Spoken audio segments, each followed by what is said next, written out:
Hello students, welcome to Vaghela study channel. વિદ્યાર્થી મિત્રો, જો તમે વાઘેલા સ્ટડી ચેનલમાં સૌ પ્રથમ આવ્યા હોય તો વાઘેલા સ્ટડી ચેનલને લાઈક કરો, શેર કરો તેમજ સબસ્ક્રાઈબ કરો અને બેલ આઇકોન બટન દબાવી દો, જેથી કરીને મારા તમામ નોટિફિકેશન તમારા સુધી ઝડપથી પહોંચી જાય અને તમે પરીક્ષાની તૈયારી સારી કરી શકો.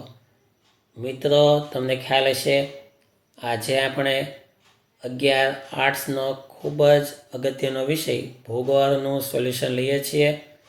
તેમાં અગાઉ મેં સેક્શન વિભાગ એ અને બીના સોલ્યુશનના વિડીયો બનાવીને મૂકી દીધેલા છે. તમે ન જોયા હોય તો જોઈ લેજો. અને આજે વિભાગ સીનું સોલ્યુશન આપવાનું છે, તો ખાસ તૈયાર થઈ જાઓ અને અસાઇનમેન્ટ સામે રાખજો, એટલે સવાલની ખબર પડે. અને ન હોય તો આમાં સવાલ પણ મેં આપેલા જ છે, સવાલ જવાબ બંને છે. તો જુઓ, વિભાગ સી, તેમાં પ્રકરણ 2 આટલા સવાલો છે. 7 સવાલ છે, 7 એના જવાબો. હવે જો ક્રમ લખેલો છે એ રીતે જવાબો છે. આ 5માનો જવાબ છે કે ધૂમકેતુ એટલે શું. જવાબ છે, વિશિષ્ટ આકાર અને દેખાવવાળા તથા લંબવૃત્તીય કક્ષામાં સૂર્યની આસપાસ ફરતા આકાશી પદાર્થોને ધૂમકેતુઓ કહે છે. સવાલ ચોથો, આકાશગંગા એટલે શું. ઇંગ્લિશમાં કહેવાય મિલ્કી વે. જવાબ, તારા વિશ્વ કે તારામંડળને આકાશગંગા કહે છે. આપણો સૂર્ય મંદાકિની આકાશગંગાનો સભ્ય છે. આકાશગંગામાં ખૂબ જ મોટી સંખ્યામાં તારક સમૂહો આવેલા છે. સવાલ 3, પાર્થિવ ગ્રહો ક્યાં ક્યાં છે. બુધ, શુક્ર, પૃથ્વી અને મંગળ પાર્થિવ ગ્રહો છે. જોવિયન ગ્રહો એટલે શું. સવાલ 2, જે ગ્રહો પૃથ્વી ગ્રહની કક્ષાની બહાર આવેલા છે તેમને જોવિયન ગ્રહો કહેવાય છે, જેમ કે ગુરુ, શનિ, યુરેનસ અને નેપચ્યુન. સવાલ 6, ટેરા ફાર્મિંગ શું છે. જવાબ, નાસાના વૈજ્ઞાનિકોએ મંગળની કાયાપલટ કરવાની યોજના વિચારી છે, તેને ટેરા ફાર્મિંગ કહે છે. ટેરા એટલે પૃથ્વી. કોઈ પણ અન્ય ગ્રહનું પ્રતિકૂળ વાતાવરણ બદલી તેને પૃથ્વી જેવો ગ્રહ બનાવવાની યોજનાને ટેરા ફાર્મિંગ કહેવાય છે. પહેલો સવાલ, પૃથ્વીની ઉત્પત્તિ સમજાવતા સિદ્ધાંતો ક્યાં ક્યાં છે. જવાબ, એક તારક ઉત્કલ્પના, બીજું દૈવ તારક અથવા તો યુગ્મ તારક ઉત્કલ્પના, ત્રીજું વાયુવીય અને ચોથું ધૂલી વાદળો પર આધારિત સિદ્ધાંત, પછી નિહારિકા ઉત્કલ્પના, ભરતી ઉત્કલ્પના વગેરે પૃથ્વીની ઉત્પત્તિ સમજાવતા સિદ્ધાંતો છે. 7મો જવાબ, મૃદાવરણ એટલે શું. પૃથ્વીના પોપડાને મૃદાવરણ કહેવાય, જે 33 કિમી જાડાઈ ધરાવે છે. પ્રકરણ 6, છઠ્ઠાના સવાલો. 7 સવાલો છે. જવાબ, સવાલ 6નો જવાબ પહેલા, સેન્દ્રિય ખડક એટલે શું. જવાબ, કાપની સાથે જીવાશેષ તથા વનસ્પતિના અવશેષો દટાઈ જાય છે ત્યારે કાળક્રમે તેમાંથી જે ખડકો તૈયાર થાય છે તેવા ખડકોને સેન્દ્રિય ખડકો કહે છે. આ પ્રકારના ખડકોમાં ચૂનાનું તથા કાર્બનનું પ્રમાણ વધારે હોય છે. સવાલ પહેલો, જમીનની સ્તર રચનાના વિભાગો ક્યાં ક્યાં છે. જવાબ, જમીનની કણ રચના, જમીનના કણોની ગોઠવણી અને તેમના રંગ વગેરે લક્ષણોના આધારે જમીનની સ્તર રચનાના વિભાગો ABCD 4 છે. સવાલ 2, જમીનના મુખ્ય પ્રકાર જણાવો. તો આ જમીનના બધા પ્રકારો મુખ્ય 2, સ્વસ્થાનીય જમીન અને સ્થળાંતરિત જમીન. સવાલ 4, પ્રસ્તર ખડકો કોને કહે છે? તેના પેટા પ્રકારો ક્યાં ક્યાં છે? તો પ્રસ્તર ખડકોના 3 પ્રકારો છે. પહેલું ખડક પદાર્થ નિર્મિત, બીજું રાસાયણિક પદાર્થ નિર્મિત અને ત્રીજું સેન્દ્રિય પદાર્થ નિર્મિત. સવાલ 7, ખનિજના 4 લક્ષણો જણાવો.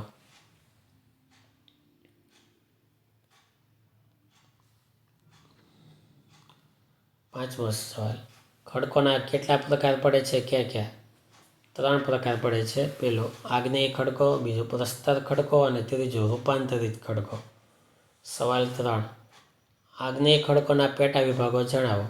જવાબ, આગ્નેય શબ્દનો અર્થ અગ્નિથી બનેલા એમ થાય છે. સૌપ્રથમ આ ખડકોની ઉત્પત્તિ થઈ હોવાથી તેમને પ્રાથમિક ખડકો પણ કહેવાય છે. પૃથ્વીનું પેટાળ ગરમ હોવાથી તેનું લાલ ચોર તત્વ મેગ્મા. પ્રકરણ 7, તેના સવાલો 7 સવાલો છે. સવાલ પહેલો, ઘસારણના મેદાનોની રચના સમજાવો. જવાબ, ગતિશીલ બળોના સતત ઘસારણ કાર્યથી પર્વતો, ઉચ્ચ પ્રદેશો ઘસાઈને સમતલ બને છે. આવા પદાર્થોને પેનીપ્લેઇન કહે છે. બીજો પોઈન્ટ, નદીના ઘસારણ કાર્યથી આવા મેદાનો રચાય છે. દિલ્હીની પશ્ચિમે આવેલો અરવલ્લી પ્રદેશ સૂકા અને અલ્પ વાદળવાળા રણ પ્રદેશોમાં પવન દ્વારા રચાયેલા ઘસારણના મેદાનો આવેલા છે. પાંચમું, ભૂમિગત જળનું નિક્ષેપણ કાર્ય લખો. સવાલ 3, રાસાયણિક ખવાણ એટલે શું?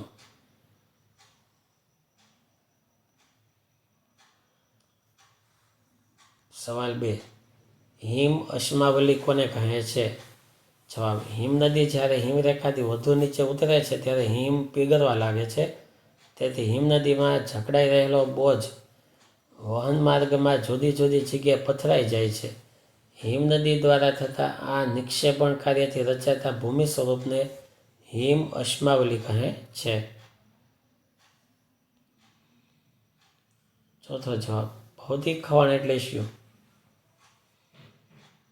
તો તાપમાન, વરસાદ, હિમ વગેરે દ્વારા થતું ખવાણ. છઠ્ઠો જવાબ, ઘુમટાકાર પર્વત વિશે ટૂંકમાં લખો.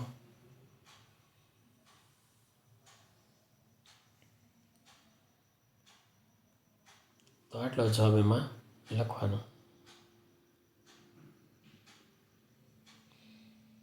આ આકૃતિ દોરવાની હોતી નથી, સમજવા માટે છે. ખાલી આ લખાણ કરો, આકૃતિ સમજવાની જ છે. 7મો સવાલ, ખંડ વિભાજન એટલે શું? હવે પ્રકરણ 8, એના સવાલો. સવાલ પહેલાનો જવાબ, ક્ષોભ સીમાનો વિસ્તાર વિમાન ઉડ્ડયન માટે અનુકૂળ છે, સમજાવો. જવાબ, વાતાવરણના પ્રથમ આવરણને ક્ષોભ આવરણ કહે છે. આ આવરણમાં સરેરાશ 1 કિમી ઊંચાઈએ તાપમાન 6.5 સેલ્સિયસ જેટલું ઘટે છે. પરંતુ ક્ષોભ સીમાના વિસ્તારમાં તાપમાન લગભગ સ્થિર રહે છે. અહીં હવા શાંત હોય છે. પવનો, વંટોળ, વાદળો, વરસાદ વગેરે હોતા નથી. તેમજ હવા સ્વચ્છ અને પાતળી હોય છે. હવાનું હલનચલન મંદ પડે છે. આથી ક્ષોભ સીમા વિમાન માટે યોગ્ય છે. અક્ષાંશ આબોહવા પર કેવી અસર કરે છે? સાતમો સવાલ, આબોહવાના તત્વો તરીકે સૂર્યાઘાત અને તાપમાન વિશે વર્ણન કરો. સૂર્યમાંથી આવતી ગરમીને સૂર્યાઘાત કહેવાય છે. સૂર્યાઘાતનું પ્રમાણ અક્ષાંશ પ્રમાણે જુદું જુદું હોય છે.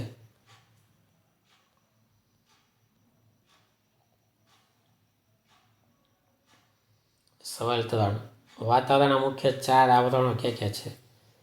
પહેલું ક્ષોભ આવરણ, બીજું સમતાપ આવરણ, ત્રીજું મધ્યાવરણ, ચોથું ઉષ્માવરણ. સવાલ 4, હવામાન એટલે શું? વાતાવરણની ટૂંકા સમયગાળાની વાસ્તવિક સ્થિતિને હવામાન કહેવાય છે.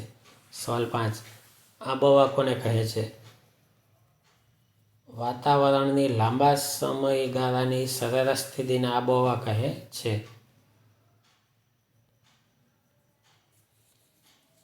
સવાલ 6, ઉષ્માવરણ એટલે શું?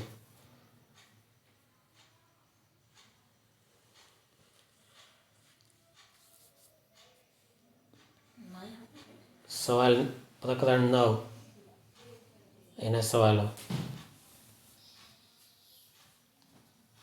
પહેલો જવાબ, ધ્રુવીય પ્રદેશોમાં ઓછી ગરમી પડે છે, કારણ આપો. જવાબ, ધ્રુવીય પ્રદેશોમાં સૂર્યના કિરણો ત્રાંસા પડે છે.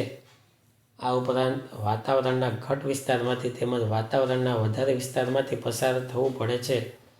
આથી ધ્રુવીય પ્રદેશોમાં ઓછી ગરમી પડે છે. સવાલ 2, ખંડસ્થ જમીન પ્રદેશોમાં વરસાદ વિષમ જોવા મળે છે, શા માટે? પાંચમો સવાલ, પૃથ્વીની સપાટીથી ઊંચે જતાં તાપમાન ઘટે છે, કારણ આપો. સવાલ 3, કેટલાક ચોક્કસ સંજોગોમાં વાતાવરણનું ઉદ્ધવ તાપમાન ઘટવાના બદલે વધે છે, શા માટે? તો જવાબ, શિયાળાની લાંબી રાત્રિ, શાંત સૂકી અને ઠંડી હવા, સ્વચ્છ આકાશ વગેરે. સવાલ 6, તાપમાન પર અસર કરતા પરિબળો જણાવો. તેમાં અક્ષાંશ, સમુદ્રથી ઊંચાઈ, સમુદ્રથી અંતર, જમીન, પાણીનું વિતરણ, મહાસાગરના પ્રવાહો, પવનો, ભૂપૃષ્ઠ.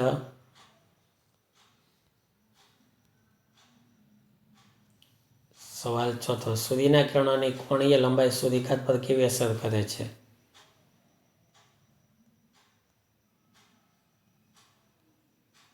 સવાલ 7, સ્થાનિક પવનોના નામ આપો. જવાબ, લહેર, લૂ, નોર્વેસ્ટર, હર્મેન્ટન વગેરે. પ્રકરણ 10.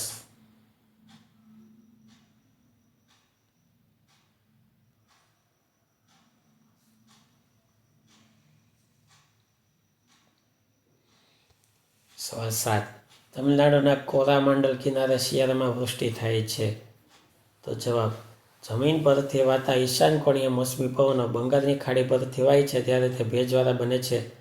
આ પવનો તમિલનાડુના પૂર્વ કિનારે શિયાળામાં વાય છે ત્યારે તે કોરોમાંડલ કિનારે વરસાદ આપે છે. સવાલ 5, મલબાર કિનારે વધુ વૃષ્ટિ થાય છે.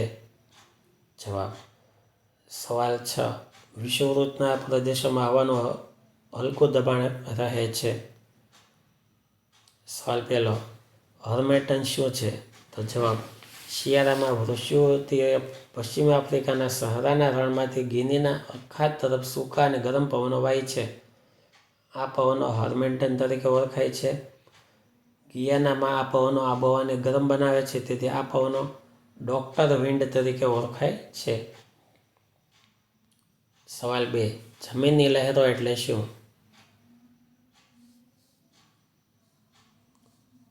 એનો જવાબમાં સવાલ 3, સ્થાનિક પવનો એટલે શું?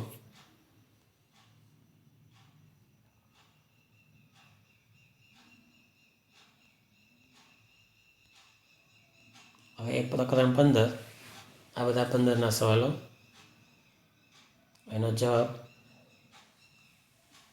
નકશામાં પ્રમાણમાં દર્શાવવાની 3 પદ્ધતિઓ કઈ કઈ છે?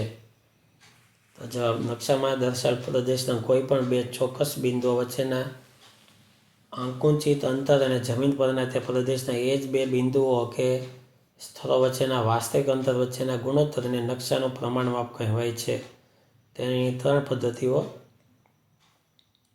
વિધાન પદ્ધતિ અથવા વિધાન માપ, બીજી અંકાત્મક પદ્ધતિ અથવા તો પ્રાતિનિધિક અપૂર્ણાંક, અને ત્રીજી આલેખાત્મક માપપટ્ટી અથવા તો રૈખિક માપપટ્ટી.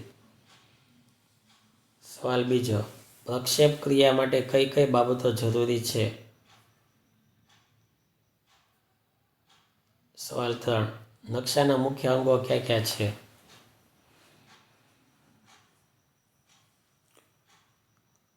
સવાલ 4, સાંસ્કૃતિક નકશા એટલે શું?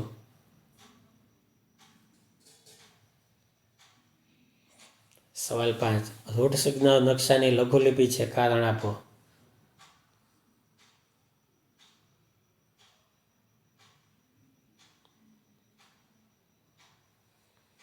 સવાલ 6, રૂઢ સંજ્ઞાઓ એટલે શું? તો જવાબમાં નકશામાં ભૂપૃષ્ઠ પરની અનેક પ્રાકૃતિક અને સાંસ્કૃતિક વિગતો દર્શાવવા માટે અમુક ચોક્કસ પ્રકારના ચિહ્નો વપરાય છે. આ ચિહ્નોને રૂઢ સંજ્ઞાઓ કહેવાય છે. પ્રકરણ 16, જેના 7 સવાલો હોય તેના જવાબો.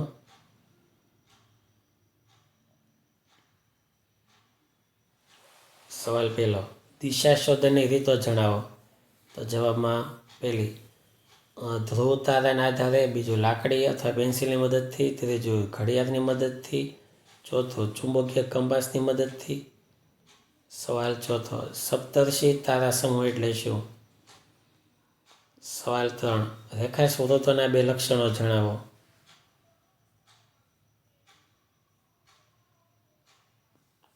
સવાલ પછી, દૂર સંવેદન ટેકનિકના 4 ઉપયોગ જણાવો.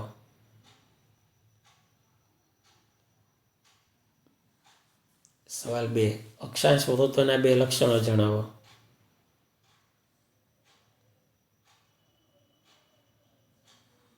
સવાલ 5, સમય માપન કેવી રીતે કરવામાં આવે છે?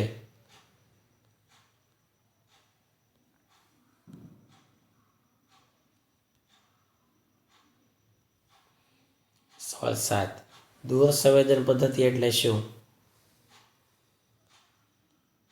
તો આ રીતે વિભાગ C-ના બધા જવાબો અહીંયા પૂરા થાય.